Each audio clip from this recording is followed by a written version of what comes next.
बाहर की तरफ से जो बड़े सैंक्शंस लगाए गए हैं वो तो अलग, लेकिन ग्राउंड पर जो ऑपरेशन चल रहा है वो इस तरह इशारा कर रहा है कि जल्द ही बड़ी कार्रवाई प्रशासन द्वारा और जो ग्राउंड पर फोर्सेज है उनके द्वारा की जाएगी। कल बांदीपुरा से जिन 2 लोगों को पकड़ा गया उनकी निशानदेही उस बाइक के जरिए हुई जिस बाइक से जो आतंकी है वो पहलगांव पहुंचे थे। वो बाइक बांदीपुरा इलाके की थी और जिसकी बाइक थी उन 2 लोगों को पुलिस ने पकड़ा और उसके बाद उनको आर्मी के हवाले किया गया ताकि इन्वेस्टिगेशन इस बारे में की जा सके कि आतंकियों के पास वो बाइक कैसे पहुंची थी। इन सभी को OGW बोला जाता है, जिसको ओवरग्राउंड वर्कर के तौर पर आतंकी इस टर्म को इस्तेमाल करते हैं। और इसी तरीके से तकरीबन 1000 के आसपास ऐसे जो लोग हैं उनको आइडेंटिफाई किया गया है, उनको चिन्हित किया गया, उनके घरों पर जो फोर्सेज है वो जा रही है और पूछताछ कर रही है कि आप इस आतंकी हमले के बारे में क्या कुछ जानते हैं। और जो भी मटेरियल वहां से NIA की फॉरेंसिक टीम को मिला है उसको एग्जामिन किया जा रहा है। उसको एग्जामिन करने के बाद आगे जो इन्वेस्टिगेशन की जा रही है।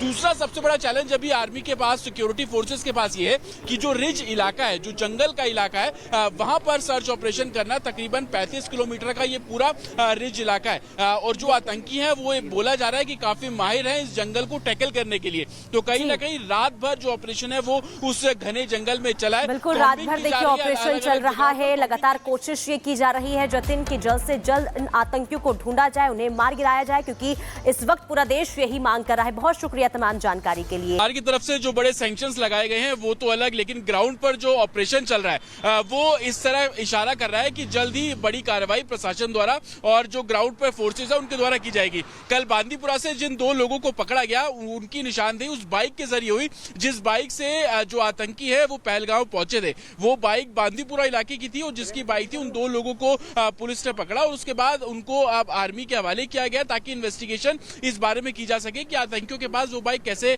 पहुंची थी। इन सभी को OGW बोला जाता है, जिसको ओवरग्राउंड वर्कर के तौर पर आतंकी इस टर्म को इस्तेमाल करते हैं। और इसी तरीके से तकरीबन 1000 के आसपास ऐसे जो लोग हैं उनको आइडेंटिफाई किया गया है, उनको चिन्हित किया गया, उनके घरों पर जो फोर्सेज है वो जा रही है और पूछताछ कर रही है कि आप इस आतंकी हमले के बारे में क्या कुछ जानते हैं। और जो भी मटेरियल वहां से NIA की फॉरेंसिक टीम को मिला है उसको एग्जामिन किया जा रहा है। उसको एग्जामिन करने के बाद आगे जो इन्वेस्टिगेशन की जा रही है। दूसरा सबसे बड़ा चैलेंज अभी आर्मी के पास, सिक्योरिटी फोर्सेज के पास ये है कि जो रिज इलाका है, जो जंगल का इलाका है, वहां पर सर्च ऑपरेशन करना, तकरीबन 35 किलोमीटर का ये पूरा रिज इलाका है और जो आतंकी है वो बोला जा रहा है कि काफी माहिर है इस जंगल को टैकल करने के लिए। तो कहीं ना कहीं रात भर जो ऑपरेशन है वो उस घने जंगल में चला है। बिल्कुल, रात भर देखिए ऑपरेशन चल रहा है। लगातार कोशिश ये की जा रही है जतिन की जल्द से जल्द इन आतंकियों को ढूंढा जाए, उन्हें मार गिराया जाए, क्योंकि इस वक्त पूरा देश यही मांग कर रहा है। बहुत शुक्रिया तमाम जानकारी के लिए। बाहर की तरफ से जो बड़े सैंक्शंस लगाए गए हैं वो तो अलग, लेकिन ग्राउंड पर जो ऑपरेशन चल रहा है वो इस तरह इशारा कर रहा है कि जल्द ही बड़ी कार्रवाई प्रशासन द्वारा और जो ग्राउंड पर फोर्सेज है उनके द्वारा की जाएगी। कल बांदीपुरा से जिन 2 लोगों को पकड़ा गया उनकी निशानदेही उस बाइक के जरिए हुई जिस बाइक से जो आतंकी है वो पहलगांव पहुंचे थे। वो बाइक बांदीपुरा इलाके की थी और जिसकी बाइक थी उन 2 लोगों को पुलिस ने पकड़ा और उसके बाद उनको आर्मी के हवाले किया गया ताकि इन्वेस्टिगेशन इस बारे में की जा सके कि आतंकियों के पास वो बाइक कैसे पहुंची थी। इन सभी को OGW बोला जाता है, जिसको ओवरग्राउंड वर्कर के तौर पर आतंकी इस टर्म को इस्तेमाल करते हैं। और इसी तरीके से तकरीबन 1000 के आसपास ऐसे जो लोग हैं उनको आइडेंटिफाई किया गया है, उनको चिन्हित किया गया, उनके घरों पर जो फोर्सेज है वो जा रही है और पूछताछ कर रही है कि आप इस आतंकी हमले के बारे में क्या कुछ जानते हैं। और जो भी मटेरियल वहां से NIA की फॉरेंसिक टीम को मिला है उसको एग्जामिन किया जा रहा है। उसको एग्जामिन करने के बाद आगे जो इन्वेस्टिगेशन की जा रही है।